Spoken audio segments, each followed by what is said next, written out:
Val.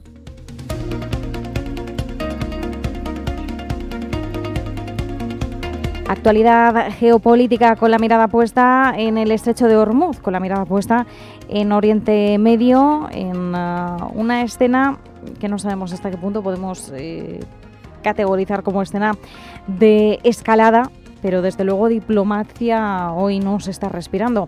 Ha comenzado la Operación Libertad, así es como la ha bautizado el presidente estadounidense Donald Trump, una operación para intentar desbloquear un estrecho, una vía que lleva 2 meses desde el estallido del conflicto, con esta situación de bloqueo, una arteria energética fundamental para todo el mundo. Y mientras tanto, recordemos que nos estamos acercando también, si ya llevamos más de 2 meses de guerra, al mes desde que arrancaba el alto el fuego, un alto el fuego prorrogado, no sabemos hasta cuándo. Saludamos a Miguel Córdoba, es profesor de Economía Financiera en la Universidad CEU San Pablo. Miguel, ¿qué tal? ¿Cómo estás? Hola Marta, encantado de estar con vosotros. Buenas tardes. Muchas gracias por acompañarnos. Gracias también a Guillermo Santos, socio director de iCapital. Guillermo, ¿qué tal? ¿Cómo estás? Hola, todo muy bien, gracias. Bueno, primera pregunta, Operación Libertad. Miguel, ¿crees que Trump va a ser capaz de desbloquear el estrecho de Hormuz? Bueno, vamos a ver, esto es nuevo, ¿no? Hoy es la que nos ha tocado hoy, ¿no? Hoy empezamos con otra cosita. Entonces, vamos a ver, esa operación, evidentemente, va contra el punto básico de la defensa de Irán. Es decir, Irán ha asumido que Hormuz es su bomba atómica, por decirlo de alguna manera, ¿no? Y entonces, lógicamente, si permitiera Irán a Trump que liberara el estrecho de Hormuz, pues realmente se quedaría sin munición, ¿no?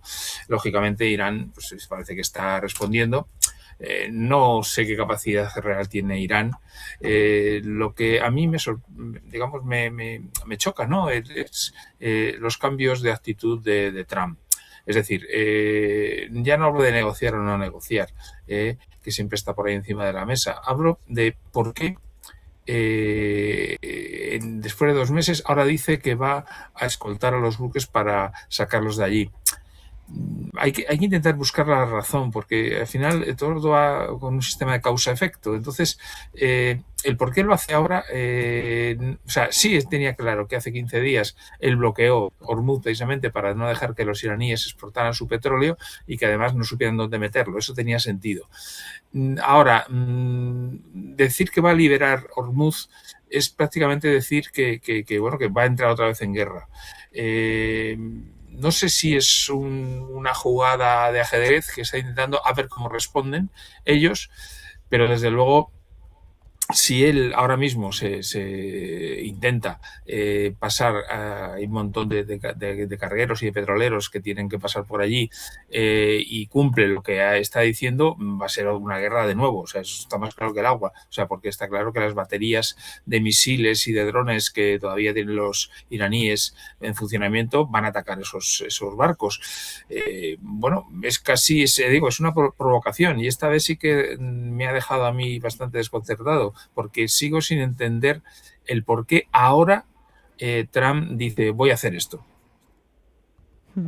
Bueno, y es que si pudiéramos meternos en la cabeza de Donald Trump, creo que muchas veces incluso acabaríamos mareados. Yo no sé si Donald Trump incluso en sí mismo sabe el porqué de los timings. Pero bueno, Guillermo, nos decía Miguel, ¿no? Pues efectivamente Hormuz se ha convertido como en esa arma, en esa bomba atómica por parte de Irán. Irán cerraba Hormuz, aunque sí que permitía el tránsito de esos buques de países aliados, permitía todavía pues tener ese músculo, ¿no?, de ingresos económicos. Posteriormente Estados Unidos respondió con un bloqueo sobre sus puertos para estrangular económicamente a Irán, y ahora pues efectivamente entra en juego esta Operación Libertad. La Operación Libertad nos lleva a una escalada, es decir, a una guerra abierta ahora en esa vía fluvial, o nos lleva a que se abra una nueva ventana diplomática. Pues lo normal es que la escalada tenga lugar y visto lo visto, se prolonga en el tiempo, ¿no? Esto es como una pelea de barra de bar. Trump ya advirtió a Irán que le borraría de la faz de la tierra de no acatar sus planteamientos, pero luego, por otro lado, ya sabes, la guardia famosa esta revolucionaria ha reiterado bastantes veces que son los responsables de la seguridad en el estrecho Hormuz, ¿no? Ujú. Entonces, estando ello en sus manos, pues Estados Unidos en teoría no tiene nada que decir. ¿Qué subyace a mi juicio en todo ello? Pues algo relativamente esperado, ¿no? Que son los nervios de Trump por la cercanía de las elecciones midterm. Al final se están invirtiendo los papeles, a Trump se le va acabando el tiempo y Irán se le amplía, porque Irán al final, con su modelo de gobierno perpetuo y por otro lado con sus dotaciones de armamento desconocidas para Estados Unidos, especialmente lo que decías, el tema de los drones y demás, pues podríamos llevarnos alguna sorpresa negativa con una ampliación del conflicto bastante más de lo que parecía hace una semana, y que todo esto, ya digo, va a parecerse cada vez más a una pelea de barra de bar que a una negociación efectivamente entre fuerzas diplomáticas. Ujú. Bueno, y en medio de todo esto, la tensión que se amplía a los países vecinos del Golfo, que han estado bajo tensión durante estos más de 2 meses de guerra. No es que en algún punto se hayan podido tranquilizar, pero sí es cierto que en las últimas horas Emiratos Árabes Unidos reportaba ataques con misiles y drones por parte de Irán, y de hecho en esta última hora han también reportado un segundo ataque. ¿Cómo enmarcamos esta nueva ofensiva, Miguel, estos ataques por parte de Irán? ¿Son represalias como respuesta a Estados Unidos por la Operación Libertad?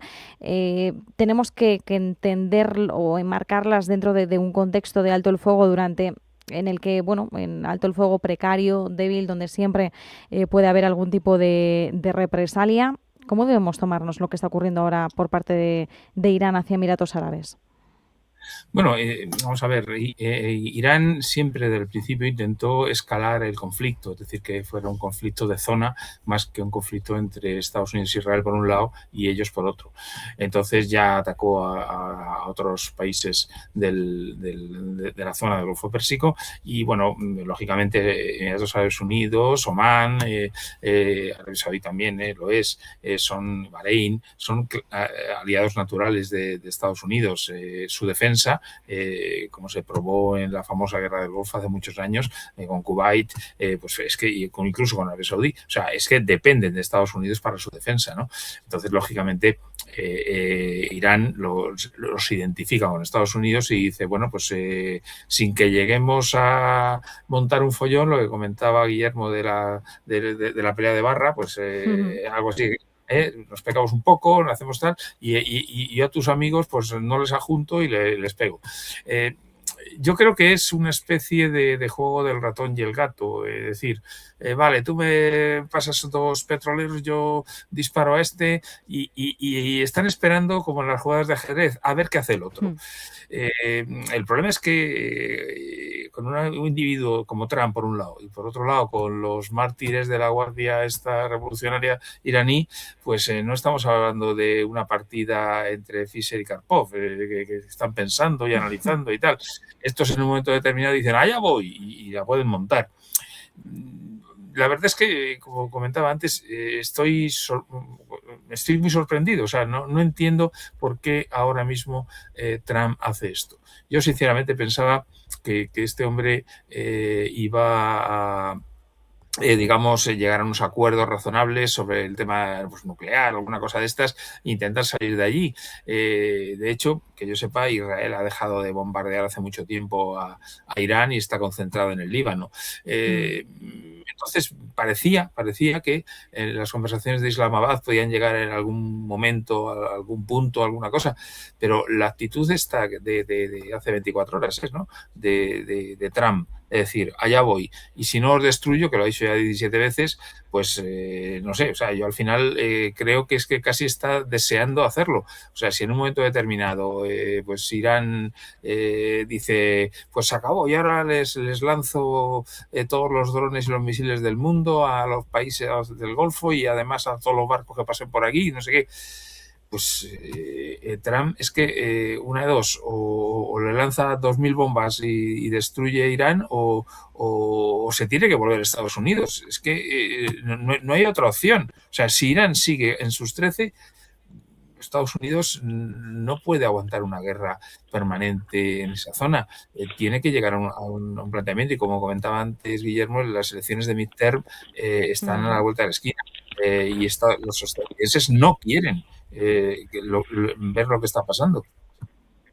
Claro, estamos en una situación, y ya lo hemos visto, esto no nos resulta novedoso, de desgaste, ¿no? Guillermo, ahora estaba diciendo Miguel, pues efectivamente Estados Unidos ahora mismo no puede permitirse prolongar esta guerra durante mucho tiempo. Es año electoral, elecciones de medio mandato, en noviembre se sabrá, se conocerá el sentir general del electorado. Se espera, por ahora, al menos así lo apuntan las encuestas, no pretendo resultar pretenciosa con esto, pero se espera que los republicanos se lleven un buen mazazo. Podrían perder las dos cámaras, una es prácticamente segura, pero yo me pregunto, ¿quién puede resistir más la presión en estos momentos? Porque de Irán se ha dicho que ha tenido una gran resiliencia económica, que es un régimen que está precisamente preparado para resistir incluso en escenas muy difíciles, de gran presión, pero claro, ¿hasta cuándo? Porque estamos viendo también que las reservas de crudo están llegando a su capacidad máxima. A partir de ahí podría enfrentarse también a un deterioro importante de su infraestructura. Entonces, Guillermo, en esta guerra de desgaste, ¿quién tiene las de perder? Pues clarísimamente las tiene,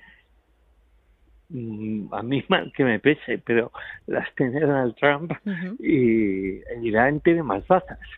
Pero es una realidad que cada vez que pasan más días, llevamos casi 2 meses de conflicto o por ahí. Más, el 28 de febrero, así que un poco más de 2 meses ya. Un poco más de 2 meses, y el precio del petróleo se ha duplicado.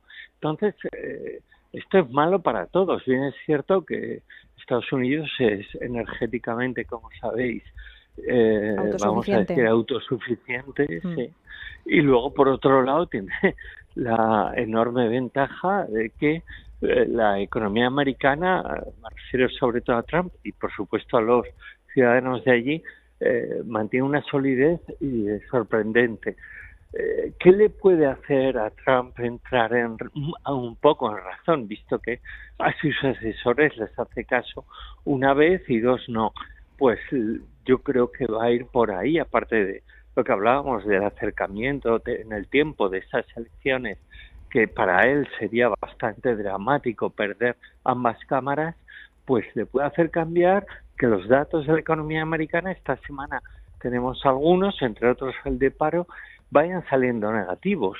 ¿Por qué? Por una pérdida de confianza tanto empresarial como de los consumidores, que hasta ahora ha aguantado, por lo que comentábamos hace un momento, ¿no? Por esa, vamos a decir, independencia energética, ¿no? Que desgraciadamente no tenemos en Europa. Entonces, un desgaste inesperado, más de la cuenta, de la economía americana podría, vamos a decir, desencadenar una postura más razonable por parte de Trump y su administración en la negociación con Irán. Yo creo que sí, pero claro, en el ínterin, deterioro y la escalada bélica va más, ¿no? Y eso no nos ayuda a nadie. Especialmente perjudica a los países y a las zonas del mundo dependientes por no tener recursos propios de petróleo. Europa, pues a la cabeza en esta situación, ¿no? Con lo que vamos a ver si la economía es lo que ayuda a que Estados Unidos entre en razón, porque Irán, ya digo, no necesita entrar en razón. Ellos tienen su razón que es la buena. Es así, es una teocracia. Efectivamente, bueno, y mientras tanto, también tenemos que mirar a Europa, ¿no? ¿En qué situación se encuentra el viejo continente en medio de todo esto? Hoy muchos análisis pasaban por cómo de expuestos nos quedábamos tras la decisión de Estados Unidos de retirar tropas de Alemania. Además, a esto también se añaden las últimas críticas por parte del presidente turco, de Recep Tayyip Erdogan. Recordemos, Turquía, si no voy mal, está desde 2005 en un proceso de adhesión al bloque completamente estancado. Efectivamente, 2005, lo corroboro. Y ahora Erdogan dice que la Unión Europea necesita a Turquía más de lo que Turquía necesita a la Unión Europea, y está pidiendo, en pocas palabras, a la Unión Europea que se libere de cualquier prejuicio respecto a Turquía, que abandone esos prejuicios políticos. Miguel, ¿hasta qué punto efectivamente Europa queda expuesta militarmente tras esta última decisión de Estados Unidos? ¿En qué punto nos encontramos? Y bueno, ¿qué tiene o no de razón Erdogan en sus palabras? Vamos a ver, en cuanto al tema de la defensa de Europa, no creo yo que por 5.000 marines que haya que se quiten de Alemania vaya a cambiar la cosa. Es decir, los estadounidenses tienen unos 50.000 efectivos desplegados en diferentes bases en Europa, es algo tradicional desde la Segunda Guerra Mundial. Y esos 50.000 personas, no, desde luego, no creo que pudieran hacer nada contra 1 millón de rusos. O sea, sí que en el fondo es lo que siempre estamos pensando, ¿no? Vamos a ver, yo de todas formas, es que el tema de la defensa de Europa se está asumiendo de forma tácita, que es que hay un señor que es muy malo, que se llama Vladimir Putin, que quiere conquistar Europa. Yo sinceramente creo que eso no es así. De hecho, si hubiera podido acabar con Ucrania Putin, lo hubiera hecho, y lleva ya 4 años y pico de guerra. Y vamos, también a nivel interno yo estoy convencido de que los rusos están un poco hartos de toda esta historia, ¿no? Es decir, Rusia no tiene la capacidad como para atacar Europa, teniendo en cuenta que son 20 y tantos países y que además está la OTAN. Entonces, yo sinceramente creo que el que diga el señor Trump, oye, pues voy a quitar aquí unos soldados, o que amenace, pues ahora voy a quitar las bases de Rota y de Morón, pues se perjudica él solo, porque al final siempre le viene bien a los estadounidenses tener esos puntos de apoyo para su maquinaria bélica. Yo creo que son baladronadas de un individuo que tiene 80 años y que tiene un ego muy subido y ya está, y no es otra cosa. Yo sinceramente creo que el señor Putin no tiene la más mínima intención de avanzar hacia Polonia o hacia Alemania. No me cabe en la cabeza. O sea, sería un suicidio por su parte, ¿no? Teniendo en cuenta que la OTAN sigue funcionando y el artículo 5 es sagrado. En cuanto a lo que comentabas de Turquía, pues vamos a ver, ya sé que es un país musulmán, ya sé que está muy poblado, ya sé muchas cosas, pero es cierto que a nivel OTAN y a nivel de relaciones es un país relativamente moderado, a pesar del islamismo, y que, bueno, pues hace de frontera claramente con los países más fundamentalistas de Oriente Próximo. Yo sinceramente creo que Turquía tiene una parte de su país dentro de las fronteras de Europa. Creo que si admitimos a Ucrania, no veo ningún inconveniente por el que Turquía no pudiera entrar, con condiciones, con tiempo, frenando lo de Schengen por si acaso, porque hay muchos millones de turcos. Bueno, habría que verlo, habría que ver sus cifras, habría que analizarlas, pero bueno, ya se dejó entrar a Grecia y sus cifras estaban mal, ¿no?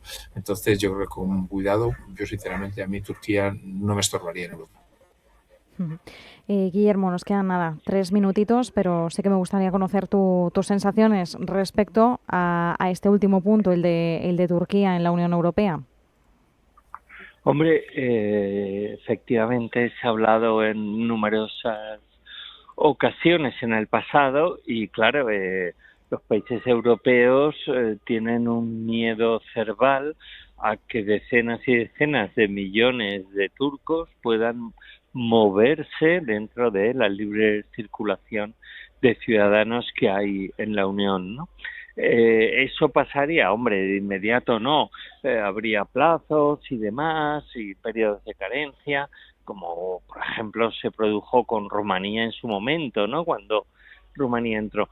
Pero a mí Turquía sinceramente no me inspira confianza desde el momento en que, primero, pues cierto, es un país musulmán, si bien eso tampoco debería obstar una adhesión, vamos a decir, en orden en la Unión, pero es un país con, vamos a decir, que no ofrece ahora mismo reciprocidad con otros países, ¿no? Como sucede con la mayoría de países musulmanes, ¿no? Entonces, si no hay esa reciprocidad, no sé, habría que hilar muy fino para evitar problemas de futuro. Hilar muy fino no es precisamente una característica que sea especialidad de nuestra diplomacia europea, que tiende a un poco a sal gorda y a la negociación menos fina y a veces demasiado oculta. Y no sé, yo sinceramente creo que va a ser o que estamos ante otro intento fallido de Turquía. Europa es una zona geográficamente y desde el punto de vista de sus recursos cada vez más débil. Si Estados Unidos además abandona la OTAN, cosa que no creo que suceda, por mucho que quite fuerzas de Alemania y demás, pero al final todo redunda en debilidad europea. Va de política exterior y, por supuesto, económica últimamente. ¿Nos va a salvar de ello la presencia de Turquía como país miembro de la Unión? Pues no, yo no lo creo, ¿no? Mucho tendría que cambiar, vamos a decir, la política en Turquía y lograr una transparencia de la cual ahora carece para que esa posible adhesión fuera favorable a ambas partes. A Turquía sin duda lo sería, sí, pero al resto de la Unión tengo mis serias dudas y no creo que creo que tampoco esta vez va a producirse. Pues con esto nos quedamos y con este análisis, con este ratito de tertulia, como siempre, muchísimas gracias por habernos acompañado. Miguel Córdoba, profesor de Economía Financiera en la Universidad CEU San Pablo, Guillermo Santos, socio director de Capital. Un abrazo. Igualmente, encantado. Buenas noches. A los dos. Hasta pronto.